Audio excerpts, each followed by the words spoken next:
Black history. According to the public school system, Negroes were brought to America in 1619, forced to work as slaves on plantations, until one day this great white man named Abraham Lincoln came along and felt bad for the slaves and signed the Emancipation Proclamation in 1863, which freed the slaves. But there were still some bad whiteys in the southern states that passed Jim Crow laws for segregation. Afterwards, there came more whites that felt bad and then gave blacks civil rights in the 1960s, then allowed a black man to have the presidential office named Barack Obama. Now blacks are finally equal to whites. We can all get along. The end. Now, moving right along to our English lecture for the day. I don't think so.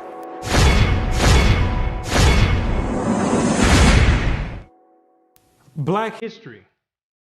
What do you know about Black history? Let me ask you a question. Prior to the transatlantic slave trade in the 1600s, what was your nationality? What did you call yourself? Some may say African. Well, Africa is a continent, and in that continent, there's over 47 different countries in there. Which one do you come from?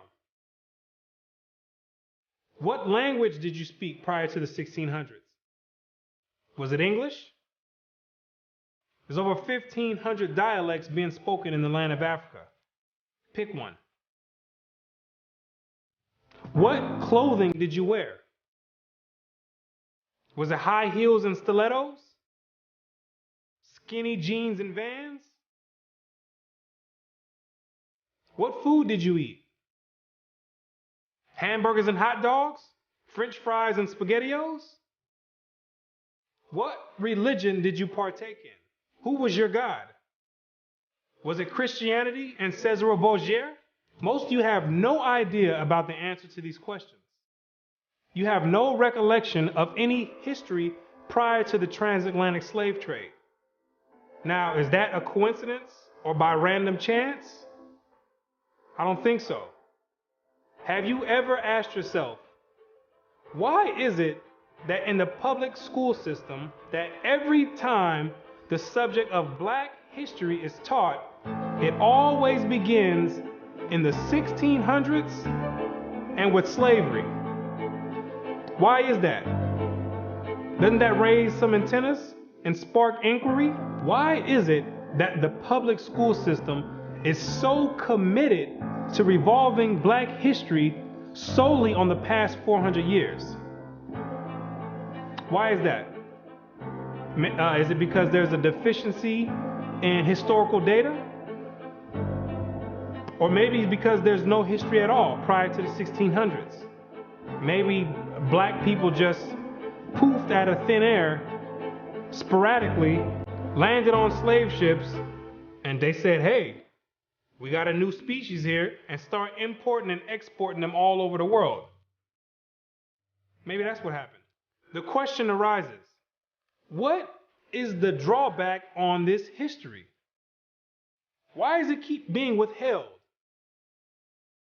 What's the big idea about it? Why is it being held hostage? That's the question. Why can't it be expounded on? 100 years prior to the 1600s? 300 years? 500 years? 1,000 years? Why is that information not being revealed? What's the big secret? What's the mysticism about it? What you're going to come to realize is that your identity is the biggest kept secret on the planet Earth. Oh, you thought that NASA and the space station and the secret missions being conducted by them, oh, you thought that was the biggest kept secret on Earth. No, this is bigger than that. You thought that the government and the CIA and the FBI hiding information about UFOs and Planet X and Nibiru and aliens, you thought that was the biggest information and biggest kept secret. No, this is bigger than that. The elite Confederate have spent billions of dollars and constructed an innumerable amount of psychological stratagem to ensure that you never received and acquired this information that's about to be put out. You're about to receive pertinent information from some of the most reputable biblical scholars, historians, and archaeologists. And they all know something that you don't know. And that's your identity. Ham, the youngest of Noah, born probably about 96 years before the flood, and one of 8 persons to live through the flood. He became the progenitor of the dark races, not the Negroes, but the Egyptians, Ethiopians, Libyans, and Canaanites. Wait, the churches and the pastors, which are set up by the government, all teach in unison a doctrine that all black people come from the seed of Ham. But once you open up scholastic sources, you'll find out that the biblical scholars say something totally different from what's taught in Orthodox Christianity.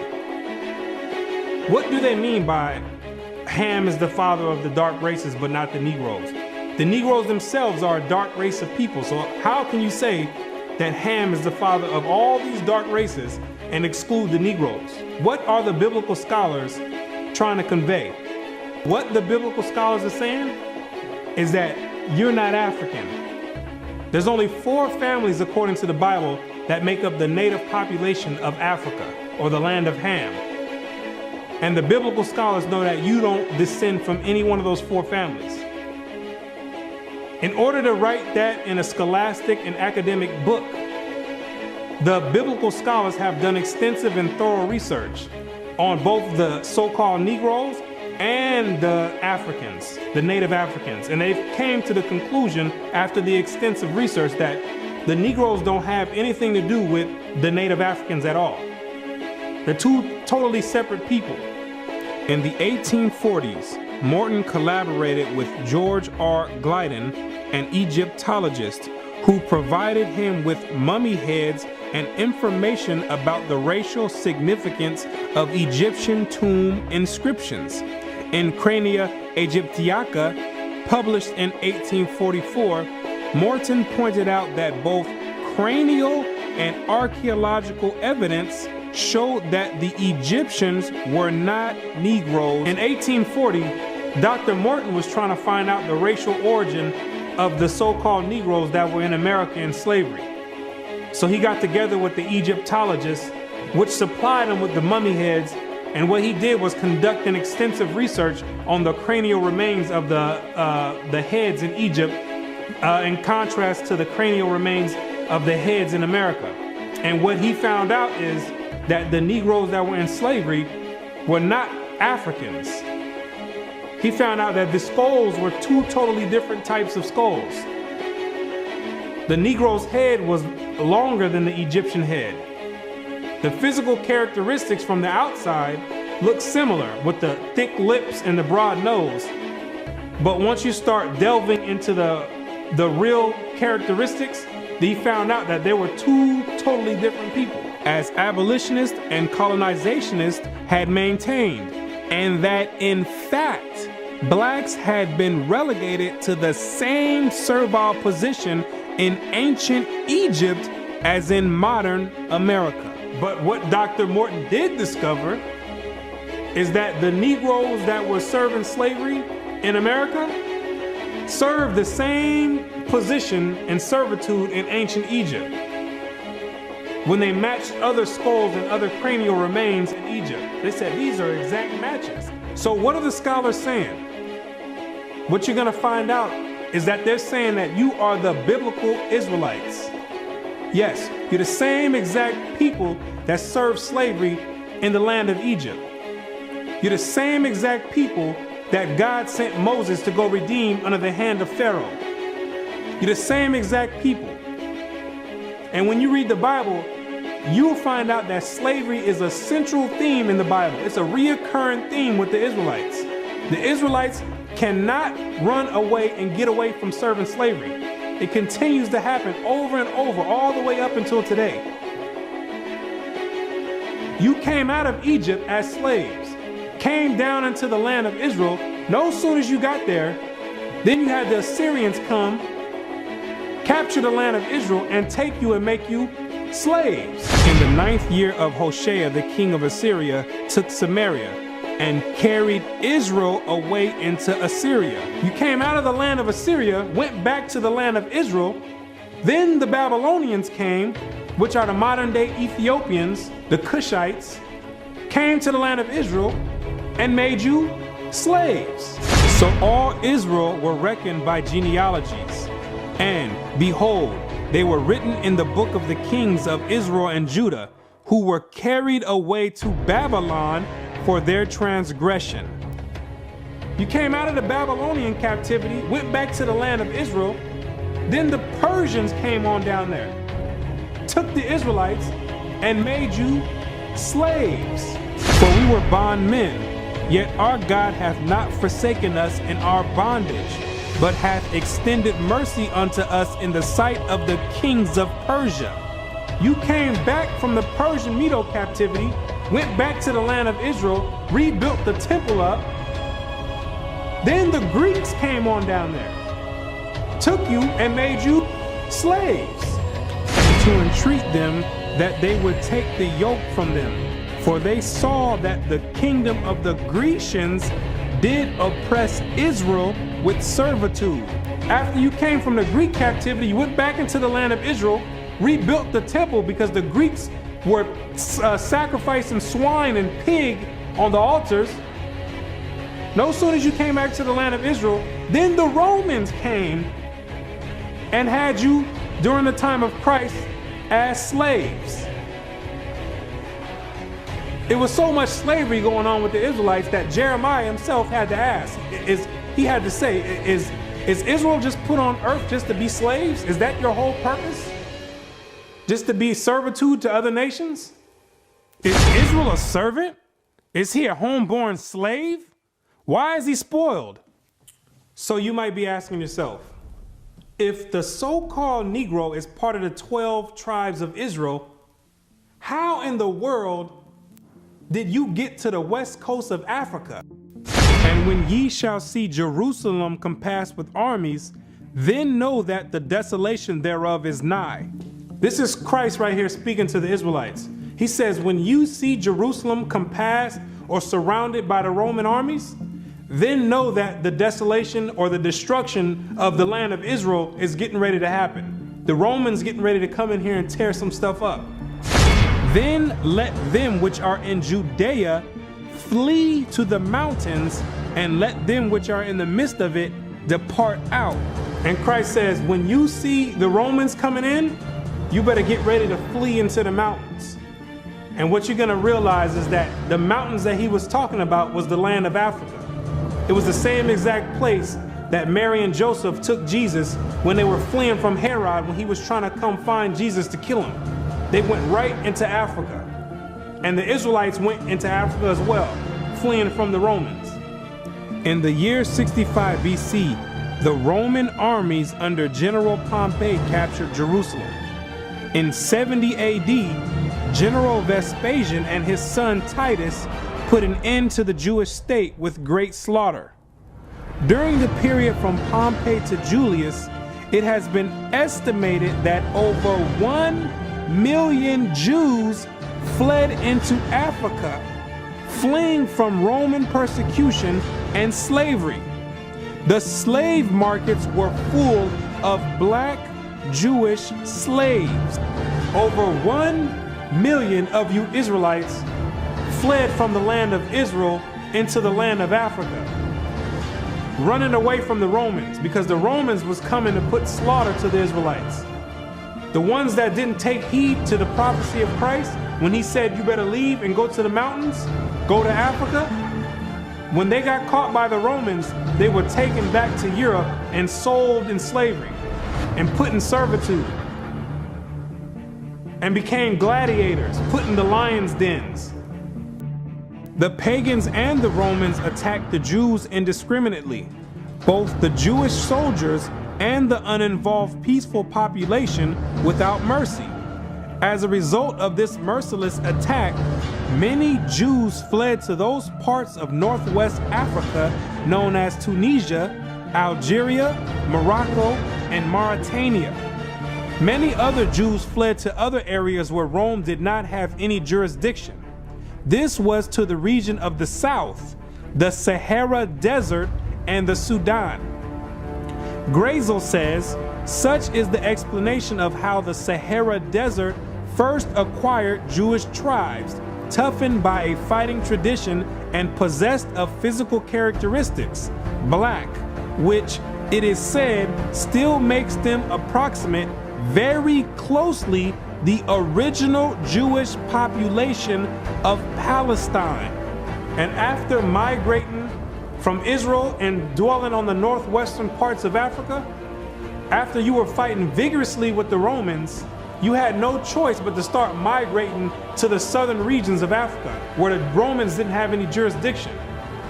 Because the Romans were relentless and they were adamant about putting all Israelites to death. So in order to get any type of peace, the Israelites had to start migrating to the sub-Sahara parts of Africa. The scholars know this for a fact. The biblical scholars know this for a fact. They know all the history of the Israelites and their migration patterns. Whatever may be thought of the more or less mythological traditions connected with the earliest Jews in North Africa, it is now practically an established fact that a Jewish nation, Jewish at least in faith, and perhaps too in origin, long held sway south of the Sahara. In later centuries, Jews are believed to have settled in Western Africa during the height of the Songhai, Mali, Ghana, and Kanem-Bornu empires.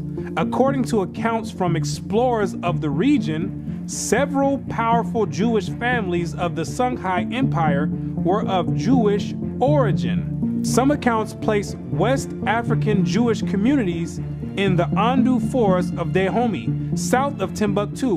In the 1930s, these groups still maintained a Torah scroll written in Aramaic that had been burned into parchment with a hot iron instead of ink so it could not be changed. In the 1930s, the historians went over there and still found Israelites over there that didn't get captured in the slave trade, still practicing the Hebraic faith, still knowing who they were.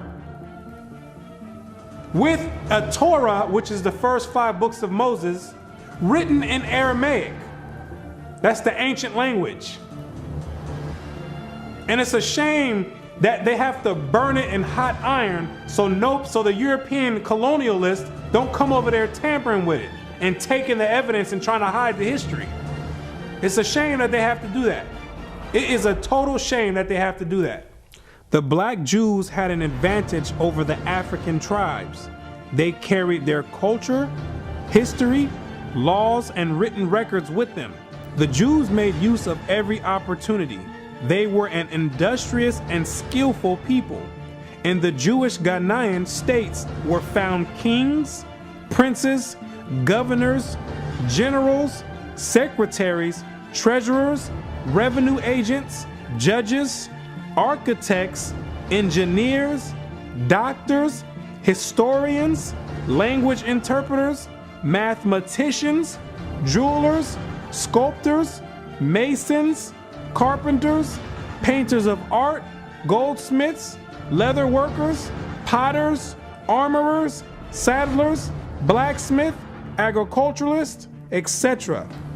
Who told you that you was a bunch of Negroes running around on the west coast of Africa, butt naked, swinging from vines? Who told you that lie? You were and still are a prestigious people, a skillful people. The decline of Jewish communities of the West African Maghreb most likely began with the influx of Arab invaders into North Africa starting in 640 CE and later into West Africa in the 1300s and 14 CE. So after you had established communities and empires on the west coast of Africa, after the 7th century, that's when Muhammad and his band of thugs came down there to the West Coast with the Quran in one hand and a sword in another one. And they were forcibly converting the Israelites into that nonsense Islam. Yeah, I said it, nonsense Islam, because that's not what we were dealing with. That's the Arabs' religion. That's not what we were dealing with. And that was the decline of the Hebraic community over there in the west coast of Africa. And that was the forefront in the beginning of the slave trade. Yea, and what have ye to do with me, O Tyre and Zidon, and all the coast of Palestine? Tyre, Zidon, and the coast of Palestine, those are all ancient Africans that God is referring to. Will ye render me a recompense? And if ye recompense me, swiftly and speedily will I return your recompense upon your own head. Because ye have taken my silver and my gold, and carried into your temples my goodly pleasant things. The children also of Judah and the children of Jerusalem have ye sold unto the Grecians. The Africans got together with the so-called Grecians or the Europeans, and they commenced in selling the Israelites that were dwelling on the west coast of Africa in slavery. There's your slave trade right there in the Bible. Both buyers, Europeans, and sellers, Africans, saw the people traded into captivity on the African coast as outsiders. Now, why did those Africans see you as outsiders? Because you were some people that migrated and encroached on their land. They knew you were not the same exact people.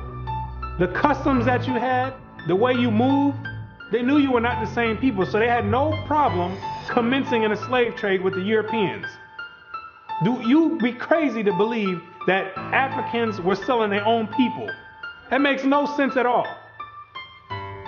When the Europeans put that in the textbooks, they're using technicalities, saying Africans sold other Africans. When they're using technicalities, what they mean to say is native Africans were selling Israelites that were living in Africa. It'd be no different if somebody wrote history 500 years from now and say there was a slave trade that happened here in America. Say black people got together and start selling white people to the Chinese. If somebody with the same mindset that the Europeans have wrote history 500 years from now, they would say Americans were selling other Americans to the Chinese. When it's two totally different nation of people living in America. You can't just say Americans sold other Americans. Two totally different people. It's the same exact scenario on the west coast of Africa. There are both oral and written explanations that trace the origin of the Igbo. And the most tantalizing is an association of the Igbo to the Hebrew race. This assumption is based on the fact that Igbo culture has many similar traditional customs like that of the Jews. Similar customs are observed in marriage negotiations, childbirth and circumcision, restitution, attitude to totem animals and taboos, as well as hospitality to others, especially to strangers, etc. The Igbo are therefore said to be the split and lost group or tribe of Israel that refused to wander further northeast with Moses, but preferred going down southward. The Igbo people have many Jewish traditions. Naomi Katz, the current Israeli ambassador in Nigeria, and others point to their possible ancient Israelite origins. See, the scholars, they've done their research on the Igbo tribe, extensive research. And they've compared the traditions of the Igbo tribe, and they've matched them up to the biblical traditions of the Israelites. And they said, whoa, these are strikingly similar. The only way that these people could be practicing the Hebraic faith this close is if they were the biblical Israelites themselves. So you may ask yourself, what is the significance of the Igbo tribe to the so-called Negro in the Americas? When you do the research, what you're going to find out is that the Igbo tribe is one of the main sought-out tribes that were captured and sold in the transatlantic slave trade and came right here to America. The British were the major buyers before they banned their own slave traffic in 1807. They were replaced by the Portuguese and the Spanish for as long as the traffic continued here. The majority of the captives were speakers of Igbo dialects. You can hear me clearly, Rabbi. Let us have your name once more. My name is Rabbi Yehuda ben Shomer. Okay. Well, is it okay if we just call you Yehuda? Yeah, that's fine. Today? Okay, yeah, that's great. fine. No problem at all. I'll go on even further to say this, that the slave trade is actually connected to Deuteronomy 28, because the majority of the slaves that were brought to the Caribbean islands and brought to the Americas were Igbo people, were people of Hebrew and Hebraic Israelite descent, if you will. And so if you read Deuteronomy chapter 28, it matches perfectly what happened to the Hebrew slaves, the black Hebrew slaves, during the slave trade. It just matches it perfectly. Back up now. I think we just rung a bell here. Hold up now. Okay. Hold up. Hold the presses. Okay. Hold up. I hope everyone is listening to this. This is you about to rock some boats now, Ben Yehuda there. Hold up now. Listen to what he's saying here. So you are saying that there's a great chance, or more so, that the black people that links directly to the slave trade are from the lost tribes of Israel. Is that what you're saying here, sir? Yes, I am. Now, granted, I will qualify that I don't. Wait a second. I don't believe that every single black person is Hebraic or Jewish, but I'm saying that the majority of the slaves involved in the slave trade were Hebrews.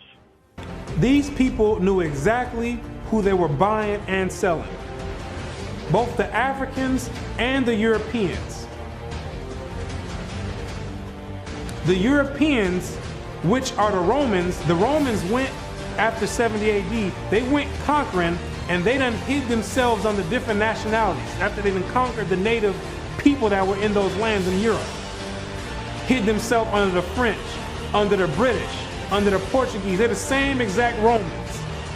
And all they're doing is continuing the agenda that was put in place in 70 AD.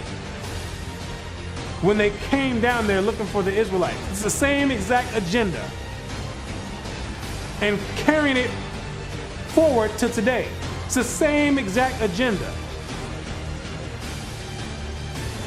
They knew exactly who they were aiming for. It's not by coincidence that all the history matches up perfectly with the Bible prophecies. It's not a coincidence. And then they push a doctrine on you in church talking about it doesn't matter. So then you never go and look for this information. Now you see exactly why they don't put none of this in black history, why they don't go prior to the 1600s. You start digging prior to the 1600s, and then you find out you come or descend from the Igbo tribe. You start doing your research. Well, let me find out a little bit more about this Igbo tribe. Then you find out that the Igbo tribe are known as fact descend from the 12 tribes of Israel. So then you say, hold on. Something's not right here. That's the exact reason why they don't go prior to the 1600s. You're not supposed to find out this information. They're supposed to keep renaming your nationalities every few years to cause confusion and to have you confused not knowing who you are. Each year, something else come out. First you called Negro, then you called color. Then 10 years later, they switch it to African American. It's all by design. Now you have to be asking yourself, if you are supposed to be the people of God, the chosen people of God, why is it that he continues to allow you to keep going into slavery after slavery after slavery? And why does he have you building up everybody's civilization off of the back of your slave labor. And it shall come to pass, when thou shalt show this people all these words, and they shall say unto thee, Wherefore hath the Lord pronounced all this great evil against us? Or what is our iniquity? Or what is our sin that we have committed against the Lord our God? Then thou shalt say unto them, Because your fathers have forsaken me, saith the Lord, and have walked after other gods, and have served them, and have worshipped them, and have forsaken me, and have not kept my law. What you're going to realize is that when Moses brought you out of the land of Egypt and you entered into the wilderness, you entered into a covenant with the Most High God, the creator of everything you see in heaven and in earth. You entered in a blood in and blood out agreement with the creator. And he kept his end of the bargain, but you never kept yours. And he took the book of the covenant and read in the audience of the people. And they said, All that the Lord hath said, we will do, and be obedient. And Moses took the blood and sprinkled it on the people and said, Behold, the blood of the covenant which the Lord hath made with you concerning all these words. Once Moses sprinkled the blood on you, there was no way out of it. You entered into the covenant.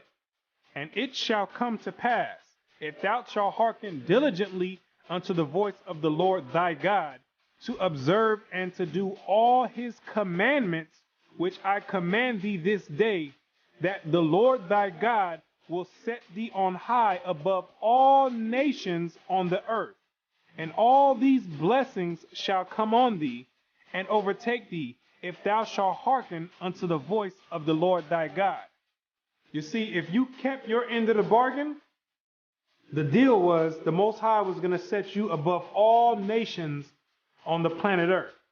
You know, the same spot that the Europeans have today, that was supposed to be your spot if you kept his laws, statutes, and commandments. But, that means there's a stipulation. There's two sides of the bargain. It shall come to pass, if thou wilt not hearken unto the voice of the Lord thy God, to observe to do all his commandments and his statutes which I command thee this day, that all these curses shall come upon thee and overtake thee. Thy sons and thy daughters shall be given unto another people, and thine eyes shall look and fail with longing for them all the day long, and there shall be no might in thine hand. Thou shalt beget sons and daughters, but thou shalt not enjoy them, for they shall go into captivity.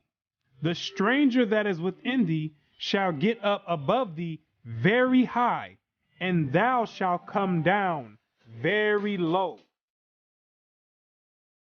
Moreover, all these curses shall come upon thee, and shall pursue thee, and overtake thee, till thou be destroyed, because thou hearkenest not unto the voice of the Lord thy God, to keep his commandments and his statutes which he commanded thee. And they shall be upon thee for a sign and for a wonder, and upon thy seed forever, because thou servest not the Lord thy God with joyfulness and with gladness of heart for the abundance of all things.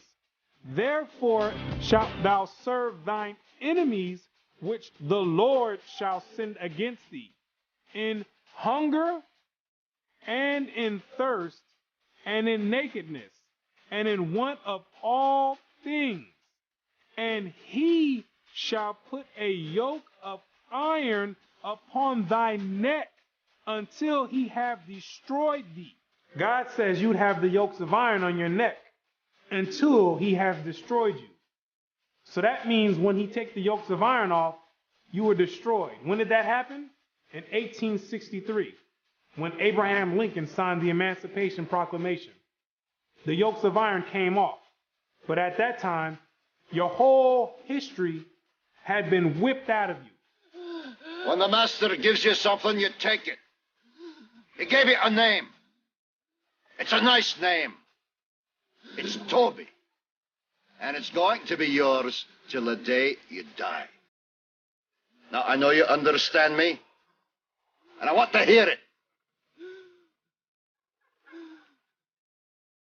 Again!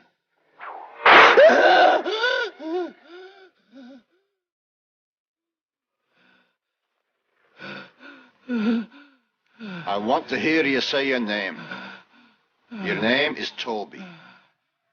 What's your name? Kunta.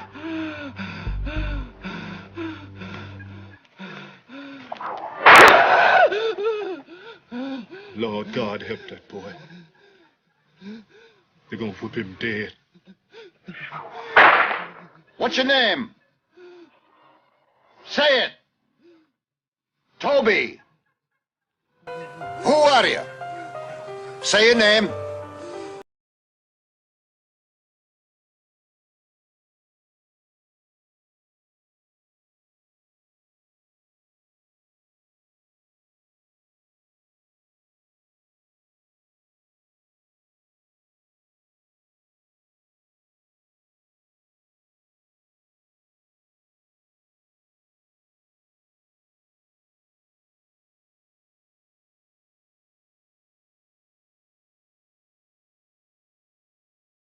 His bosom, and toward the remnant of his children, which he shall leave. You wonder why it's black on black crime? You didn't keep your part of the covenant. You wonder why black men always leave the children? You didn't keep your part of the covenant. Also, every sickness and every plague which is not written in the book of this law, them will the Lord bring upon thee until thou be destroyed. Why are you number one in HIV? You didn't keep your part of the covenant. Why are you number one in hypertension and high blood pressure? You didn't keep your part of the covenant. Why are you number one in high cholesterol? You didn't keep your part of the covenant. Why are you number one in diabetes? You didn't keep your part of the covenant. Why are you number one in all negative effects across the board? You didn't keep your part of the covenant. And the Lord shall scatter thee among all people from one end of the earth even unto the other, and there thou shalt serve other gods, which neither thou nor thy fathers have known, even wood and stone.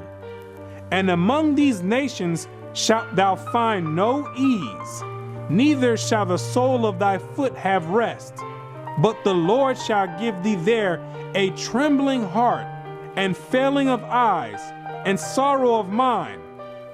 And thy life shall hang in doubt before thee, and thou shalt fear day and night, and have no assurance of thy life. In the morning thou shalt say, would God it were even? And in the evening thou shalt say, would God it were morning? For the fear of thine heart wherewith thou shalt fear, and for the sight of thine eyes which thou shalt see. And the Lord shall bring thee into Egypt again. The word Egypt in the Bible means bondage or slavery. I am the Lord thy God, which have brought thee out of the land of Egypt, out of the house of bondage. So when God says he's gonna bring you into Egypt again, he's saying, I'm gonna bring you into slavery again with ships. But this time you're going with ships, packed up like sardines in a can. By the way whereof I spake unto thee, thou shalt see it no more again. And there ye shall be sold unto your enemies for bondmen and bondwomen, and no man shall buy you. And God says no man shall buy you. Back in the biblical days, you would be able to buy or redeem a slave by payment. But God says no man is going to be able to redeem you out of this slavery.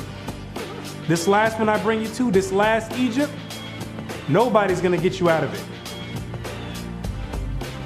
Marcus Garvey tried to get you out of it, didn't work. Martin Luther King tried to get you out of it, didn't work. Malcolm X tried to get you out of it, didn't work. Louis Farrakhan tried to get you out of it, didn't work. Al Sharpton tried to get you out of it, didn't work. Why? Because you are still breaking the covenant.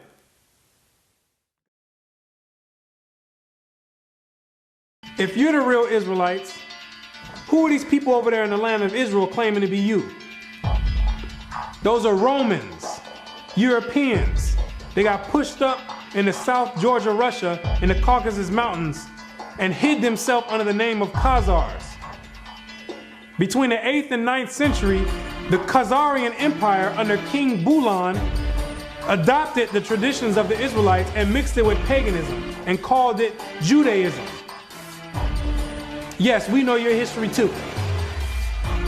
Then after the Holocaust, which was politically motivated, the elite used that as a pretext to invade the land of Israel and took those Khazarian converts and placed them in that land in 1948. In May of 1948, a new Jewish state, Israel, was born in a bath of blood.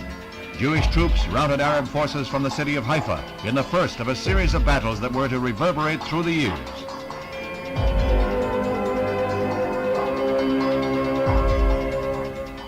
In the year of independence, fighting was fierce in the Negev desert area. Here, Israeli troops routed the Arabs and took hundreds of prisoners.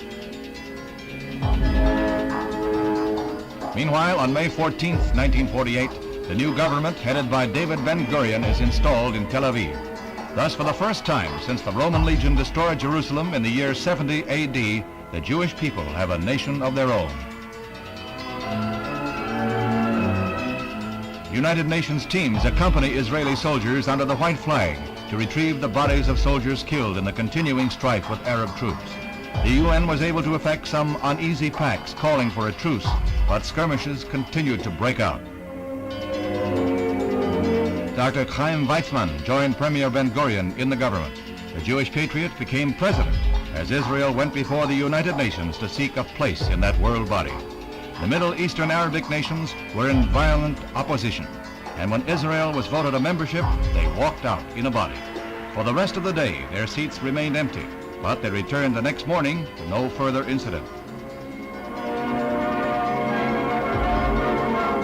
Thus, history was made as the Jewish state of Israel was born. Conceived in strife and weaned on violence, Israel has flourished to become a constructive voice in world affairs. Her flag became a symbol of hope. To destabilize the Middle East. Prior to that, those people never lived in the land of Israel. Prior to 1948, those people never stepped foot in the land of Israel. Those are Europeans hiding themselves, European Romans hiding themselves under Jewish. That's what they keep doing each time. They keep going different places and taking on different nationalities. They're the same exact people. These are the same exact people that funded your transatlantic slave trade. Yes, the same Jewish man, the same Romans. These are the same people that's responsible for your 400-year short span Black history curriculum. These are the same exact people that control the media outlets and push rap music on the whole Black community and support it and push it on the forefront. The same exact people. They control all the media. These are the same exact people that are responsible for your Christian churches in all the neighborhoods in the Black community.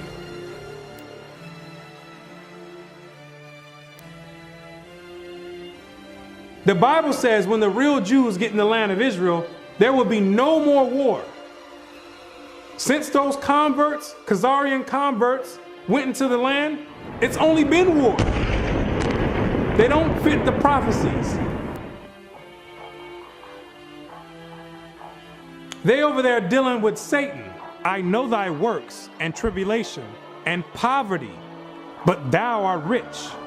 And I know the blasphemy of them which say they are Jews and are not, but are the synagogue of Satan, using the Babylonian Talmud as their authoritative source. These people are not the real Jews, and they have nothing to do with the Most High God and the biblical Israelites. They're not the real Jews, and they're dealing with Satan at the highest level. What are these nations trying to accomplish by suppressing all this information? What you're going to realize is that there's a group of nations that are confederate together that have been trying to get rid of the Israelites from way back when so they can offset the Bible prophecies. Keep not thou silence, O God. Hold not thy peace, and be not still, O God.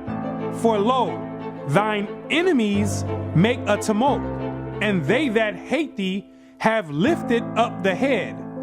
They have taken crafty counsel against thy people, and consulted against thy hidden ones. They have said, come, and let us cut them off from being a nation, that the name of Israel may be no more in remembrance.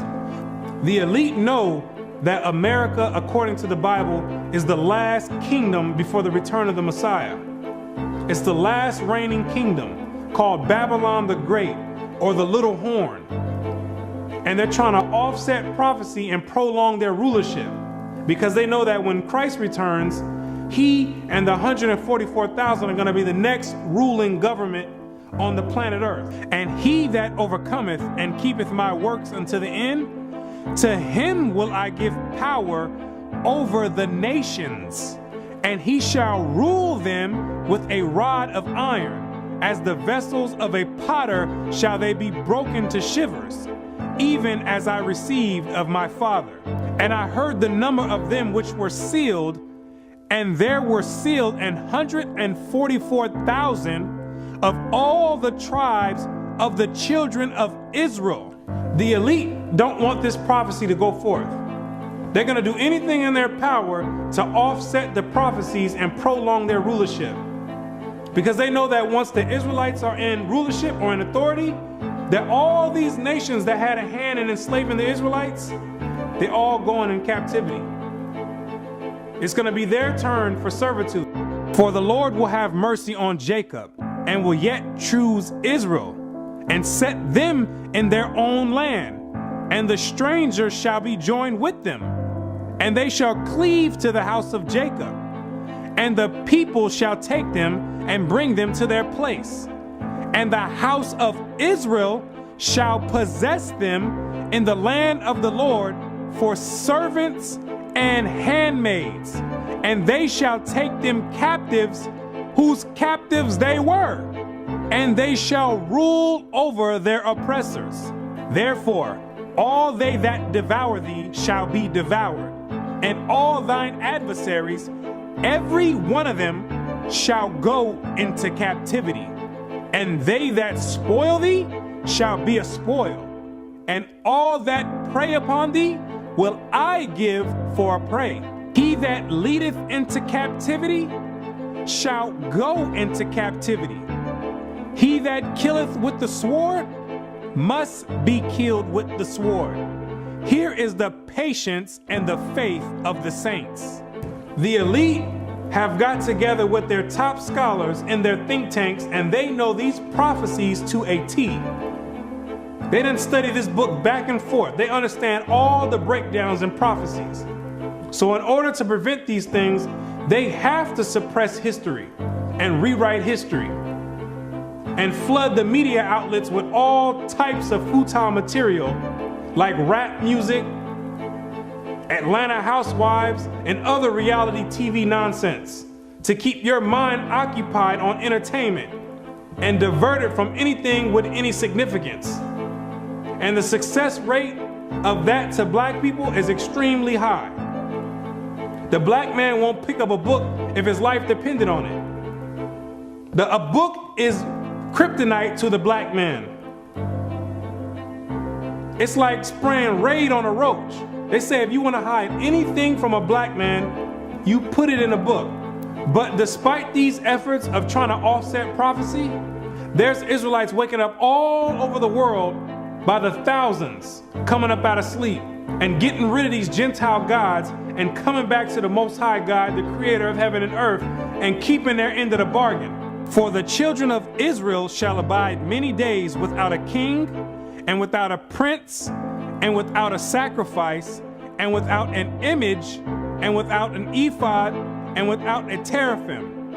Afterward shall the children of Israel return and seek the Lord their God and David their king, and shall fear the Lord and his goodness in the latter days. The kingdom of heaven rulership, the governing body, is being set up right now in the midst of everyone, and nobody even knows it. While America is on an economic decline, God is raising up the ruling government of the kingdom of heaven.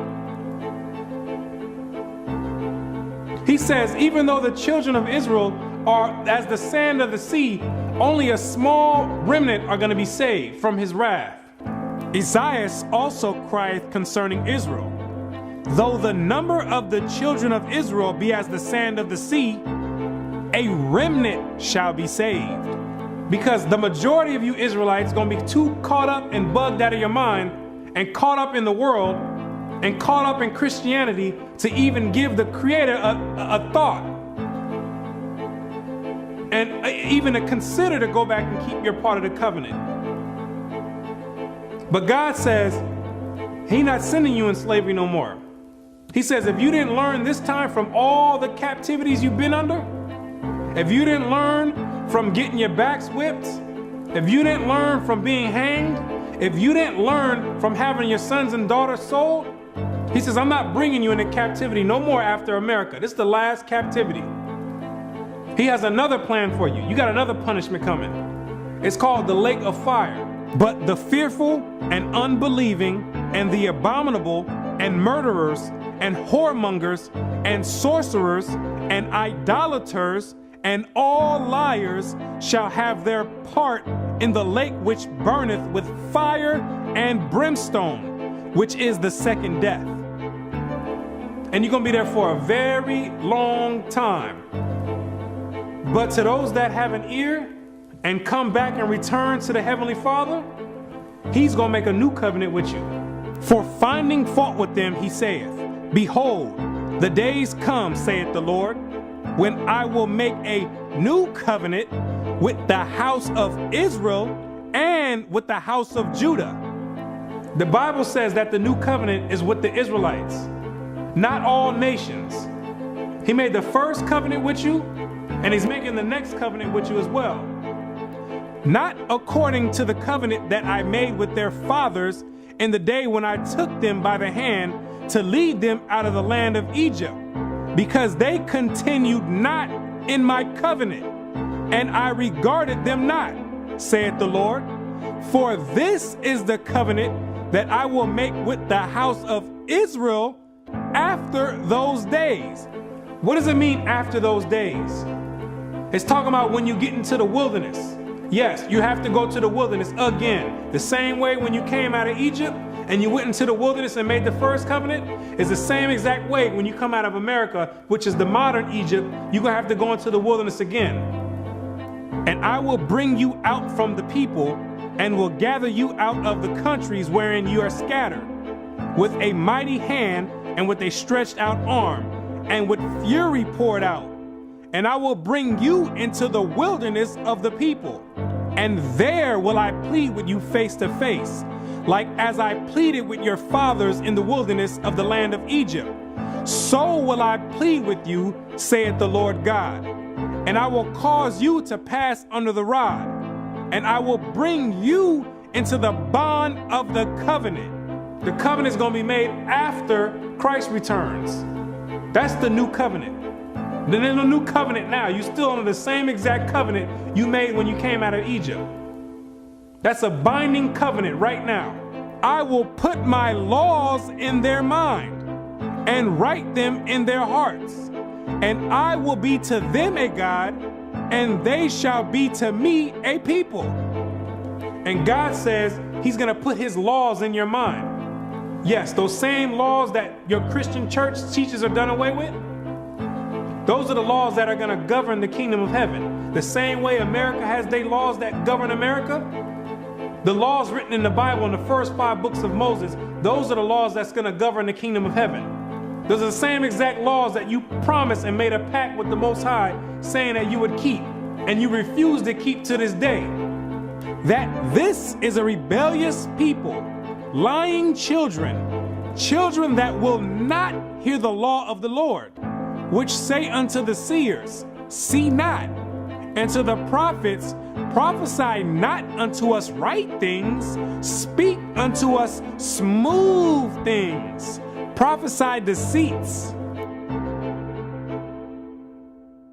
Yet the number of the children of Israel shall be as the sand of the sea, which cannot be measured nor numbered.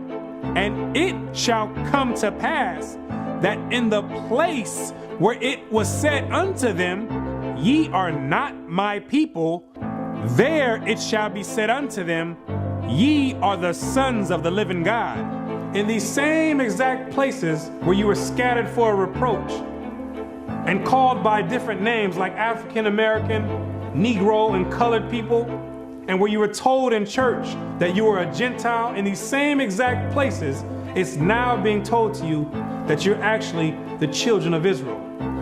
Prophecy is being fulfilled right now. It's up to you now to make a choice. Either you're going to come back and keep your end of the bargain, or you're going to still stay out in the world. And if you stay out in the world, the only thing you can look forward to is weeping and gnashing of teeth. The Most High is extending out his hand one last time. It's either you're going to repent and come back, or you're going to die in your sins. You can hang on to whatever you want. You still want to worship the Gentiles' gods? You go for it. The Gentiles can teach that the law is done away with.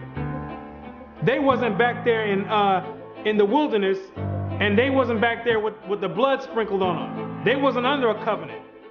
They weren't back there saying, we will obey. You did. The Most High never gave them no laws to keep, but he gave it to you. He showeth his word unto Jacob, his statutes and his judgments unto Israel. He have not dealt so with any nation. And as for his judgments, they have not known them. Praise ye the Lord. So there's no punishment for them not keeping the laws. But there's a great punishment for you not keeping it. So it's time to decide. Either you're going to be in or you're out. But now you know who you are.